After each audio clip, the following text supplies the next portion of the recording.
शास्त्रों का ऐसा नियम है कि प्रातः काल भवानी शंकर जो हैं, प्रातः काल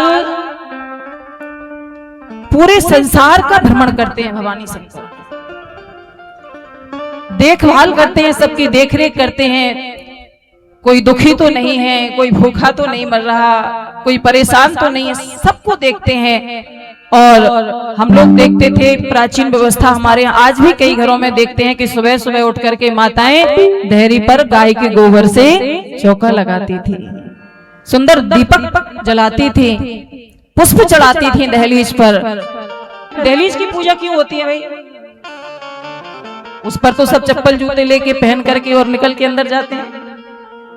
दहलीज की पूजा क्यों की जाती है? दहलीज की पूजा इसलिए की जाती है क्योंकि दहलीज जो है, देहरी जो है, वो भगवान नरसिंह का आसन है। भगवान नरसिंह का आसन कैसे है? जब हिरण्यकश्यपु ने कहा कि ना मैं, मुझे ब्रह्मा जी ने वरदान दिए, ना मैं अंदर मरूंगा ना मैं बाहर मरूंगा, तो भगवान ने कहा तू अंदर भी नहीं मरेगा बाहर भी नहीं मरेगा, तो मैं बीच दहलीज पर बैठ के ही तेरा वध करूंगा। तो भगवान आसन लगा करके वहीं बैठ गए और वहीं अपनी जंघा पर हिरण्यकश्यपु को रख करके उसका ऑपरेशन कर दिया, बड़े बड़े लंबे लंबे नाखूनों से वहीं पर वध किया।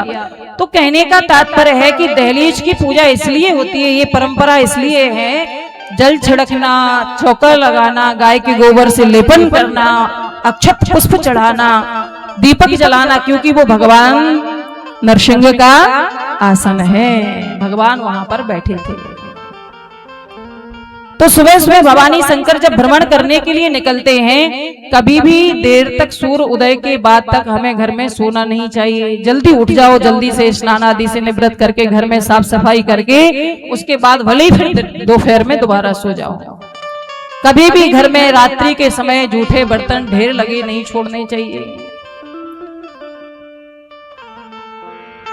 क्योंकि जूठे बर्तन जो रखे हुए घर में छोड़ता है, देर से उठते हैं, ऐसे लोगों के घर में दरिद्रता प्रवेश करती है। और जो जल्दी उठते हैं, सुबह सुबह घर में साफ सफाई होती है, झाड़ू पोछा समय से होता है, भगवान का दीपक जलाया जाता है, भजन कीर्तन जिसके घर में होता है उसके घर में मैया लक्ष्मी जी का प्रवेश होता है।